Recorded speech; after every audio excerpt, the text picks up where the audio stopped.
Neoplasias mieloproliferativas, leucemia mieloide crónica. Se caracteriza por panmielosis, que es un trastorno patológico con proliferación y predominio de componentes mieloides de médula ósea, sangre periférica y otros órganos. Se puede presentar a cualquier edad, pero es más común después de los 45 años. Los síntomas iniciales son pérdida de peso, fatiga, suele haber esplenomegalia, sudores nocturnos, dolor abdominal y malestar gástrico. Existe anemia con marcada leucocitosis, trombocitosis, eosinofilia y basofilia. El signo más común de la leucemia es el predominio de leucocitos en sangre periférica.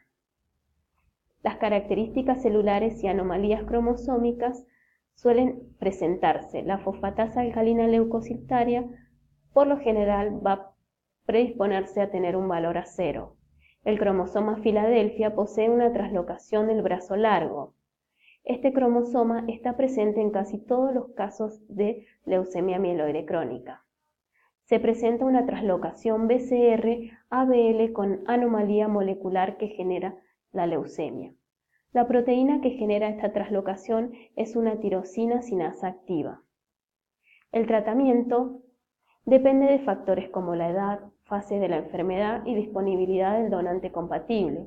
El principal tratamiento es con medicamentos de terapia dirigida.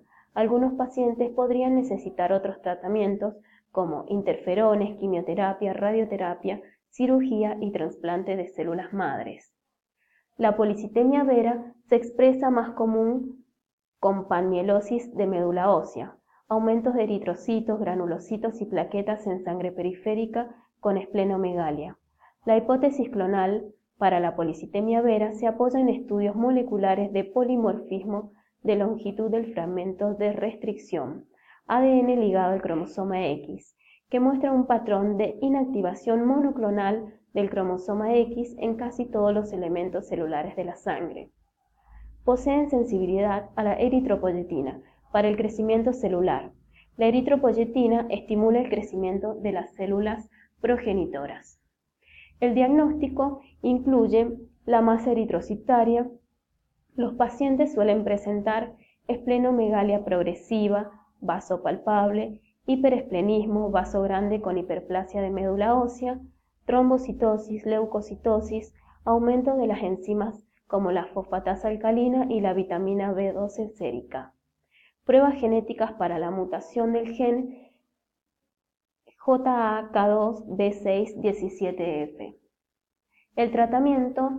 El objetivo del tratamiento es reducir la espesura de la sangre, así como evitar problemas de sangrado y de coagulaciones. Los medicamentos pueden incluir hidroxicarbamidas para reducir el número de glóbulos rojos producidos por médula ósea, Jakafi para reducir la cantidad de glóbulos rojos y reducir el vaso agrandado, y tomar ácido acetil salicílico, normalmente aspirina para reducir el riesgo de coagulación sanguínea. El pronóstico de la policitemia vera generalmente se desarrolla en forma lenta. La mayoría de los pacientes no experimentan ningún problema relacionado con la enfermedad después del diagnóstico, y las afecciones con frecuencia se diagnostican antes que presenten síntomas graves. Neoplasias de células linfoides maduras. Los linfomas son lesiones neoplásicas del sistema linfoide. El factor de riesgo más firme para la aparición de un trastorno linfoproliferativo es la alteración de la función inmunitaria. Se caracteriza por la clona maligna de células de origen linfoide, como los linfocitos B o linfocitos T. Generalmente esto ocurre en los ganglios linfáticos u otros tejidos linfoides. El diagnóstico se basa en la combinación de las características biológicas como la morfología, el inmunofenotipo y las características genéticas moleculares. Los estudios inmunofenotípicos, que es una técnica utilizada para estudiar la proteína expresada por las células, y estudios moleculares, han confirmado que estas neoplasias repiten estadios específicos de la diferenciación de células linfoides normales. Para hablar de neoplasias de células linfoides, hay que mencionar las características morfológicas e inmunofenotípicas de los ganglios linfáticos. La mayor parte del tejido linfoide está concentrado en los ganglios linfáticos, que son estructuras encapsuladas, redondas u ovaladas, que actúan como sitios primarios de la respuesta inmunitaria. Histológicamente presenta 4 estructuras: la corteza, la paracorteza, la médula y el seno subcapsular. Se encuentran distribuidos por todo el cuerpo y unidos mediante los vasos linfáticos. Son prominentes en los sitios con una interfaz ambiental, por ejemplo en el cuello, en la zona axilar, en la zona anguilar. Filtra la linfa de sustancias extrañas como bacterias, células cancerosas. Y cuando hay una infección en el organismo, aumenta su tamaño debido a la producción adicional de los glóbulos blancos.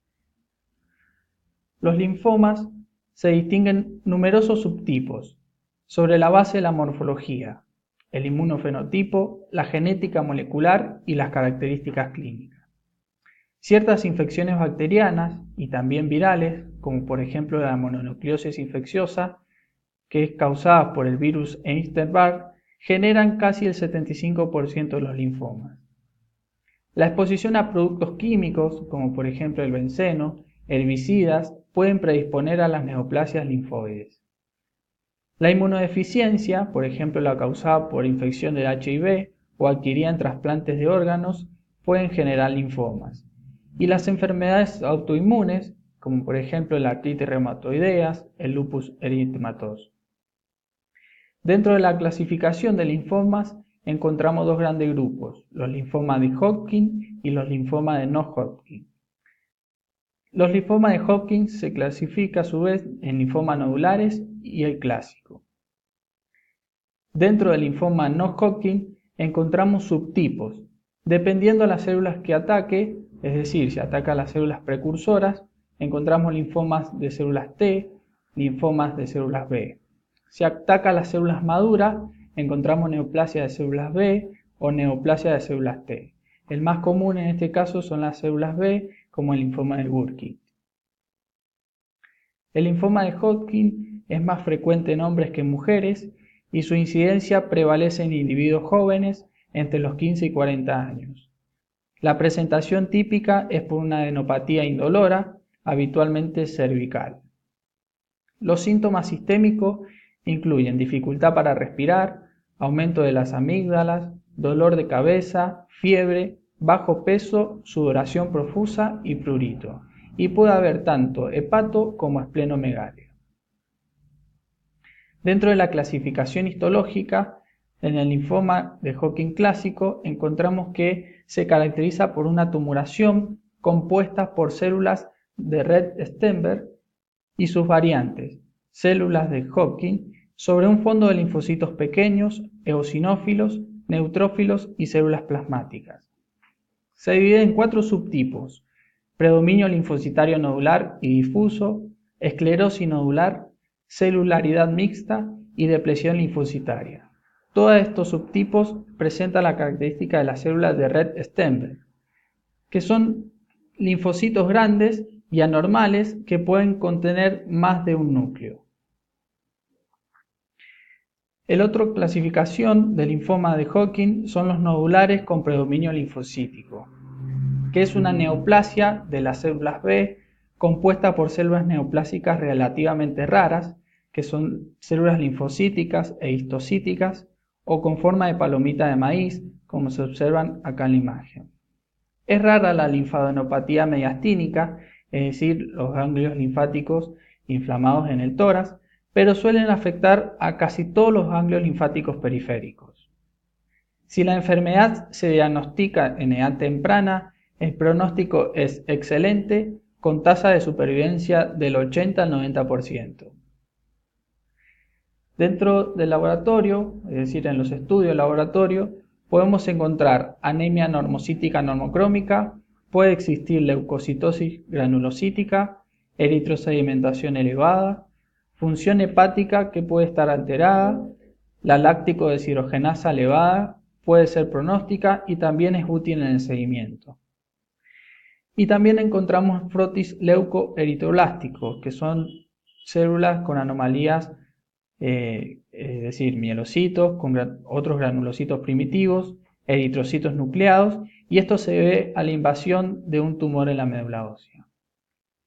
El tratamiento consiste básicamente, cada linfoma tiene un tratamiento diferente, pero los convencionales que incluyen en este momento son quimioterapia, radioterapia, inmunoterapia o combinaciones de dicho tratamiento dependiendo del paciente, el tipo de linfoma, su estadio y posibles efectos secundarios.